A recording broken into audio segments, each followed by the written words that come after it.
Përshëndetje të dashur miq, përshëndetje të nderuar ndjekës, ja ku po ritakohemi sërish me mua Tirona Lilin, për të bërë një analizë në fakt të ngjarjeve më të fundit që po ndodhin në Ferma VIP. Loja ka filluar që të agravon, nuk është më loja e fillimit, nuk është më loja kur fermerët jepnin mbështetje kundër drejt njëri tjetrit, jepnin dashuri, jepnin respekt, duar trokisnin rrugtimin e njëri tjetrit, tani loja ka filluar që të merr një kuptim tjetër.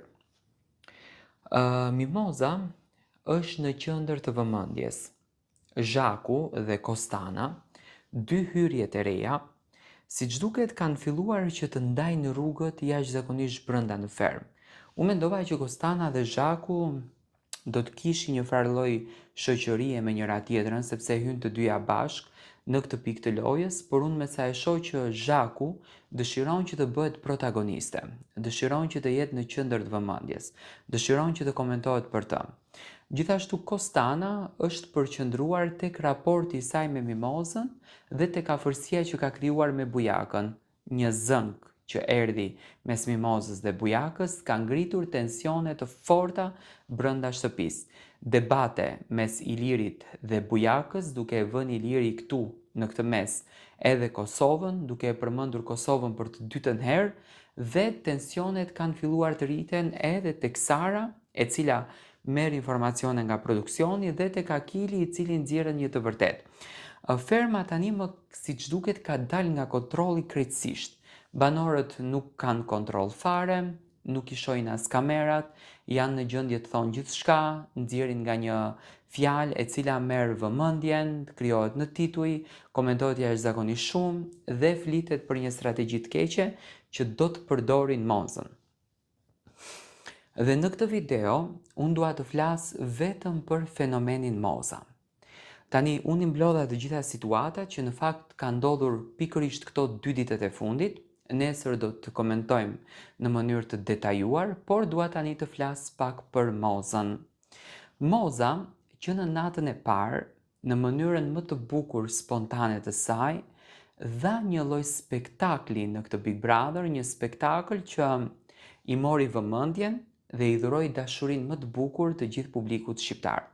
Dhe publiku shqiptar e duar trokiti Mozën, do me thënë ja realizoi këtë ëndër të madhe që kishte në këtë rast Eduardi për ta shndruar këtë fermë në fermën më fenomen që mund të ndodheshte.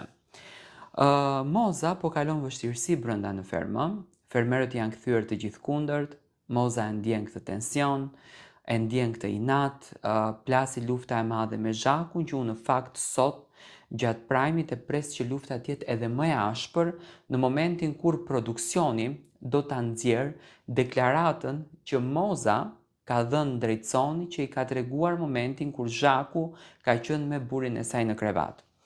Tani pyetja që ma bëjnë të gjithë është kjo: o Tiron, a mendon ti, siç mendon Akili, që produksioni do ta nxjerrë Mozën nga ferma, Moza do të humbet sfidën? Tani Moza mund të humbet sfidën. Po Moza, kur do ta humbet atë sfidën, duhet të shkon në televotim. Tani, me gjithë këtë fanbase-in që ka Moza, që do me thënë për një kohë të shkurtër kanë arritur 100.000 followers në Instagram, për një kohë të shkurtër kanë arritur një fanbase i gjerë të cilët e mbështesin, e adhurojnë, e duan, e komentojnë, e bëjnë meme gjithandej, ndajnë video të saj, ndajnë momente të bukura të shtëpisë. Do t'jenë ato të cilët do ta votojnë Mozën për ta nxjerrë nga shtëpia? Nuk do të thotë që Moza do ta humbë sfidën, ashtu siç e ka thënë Akili, edhe Moza do të dështon. Moza në fermë mund i humbën 50 sfida, supozojmë, po në fund hapet një televotim. Dhe në atë televotim shqiptarët votojnë dhe unë jam shumë i bindur, jam tepër i bindur që nuk ka shqiptar i cili mund të voton në mënyrë negative për Mozën, përkundrazi duke luftuar që të votojnë që Moza të jetë pjesë e këtij formati dhe të jetë pjesë e këtij Big Brotheri. Unë mendoj që Moza do të jetë triumfuesja, më falni, e kësaj ferme se thash Big Brother. Mimoza do ta fiton këtë format.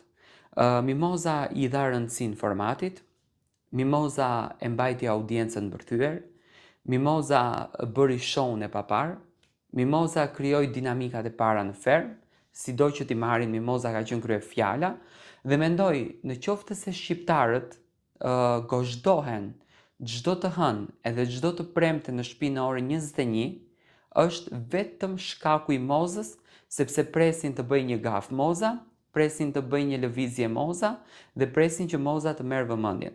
Tani pa marrë parasysh se sa informacione mund të merë Sara, se sa kërcënime mund të bën Sara në dhomën e Agait, në qoftë se shqiptarët janë krejt bashk, nuk mundet as Eduarti, as Arbana, as produksioni të bëjnë gabimin e tyre, gabime siç ka ndodhur më herët në formate të njëjta.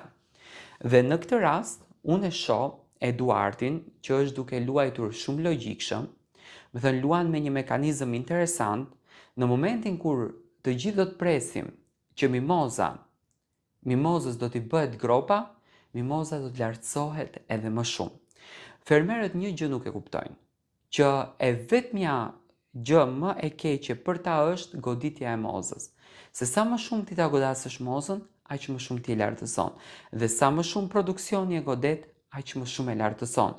Dhe unë me thënë të drejtën këtë e shoh si mekanizëm nga ana e produksionit për ta lartësuar fenomenin Mimoza dhe për ta ngritur në nivelin që kjo grua e meriton të jetë. Tani që ta përfundojmë dhe me thënë si analist, ju më thoni Tiranë, po si thua ti, do jetë Moza fituese e fermës? Unë e them po, dhe kjo është 100% që po. Sepse të gjitha ato mesazhe dhe ato vota, në fund të ditës, Arbana dhe Eduardi nuk do t'i gjuajnë në tokë për të bërë një manovër për t'i dhënë fitoren dikujt tjetër. Unë e shoh Arbanën shumë suportuese, me thënë të drejtën, kundër drejt Mimozës. Arbana duke bërë një mini krahasim me Big Brotherat e tjerë nuk ka qenë kaq suportuese kundër drejt banorëve. Këtu në këtë fermë kanë kuptuar më dhe banorët që Mimoza është më e dashura, është më e preferuara, do të thënë e din shumë bukur se çfarë po ndodh jashtë, por nuk janë të bindur, sepse nëse ato janë të bindur, ato vendosin që të largohen nga shtëpia.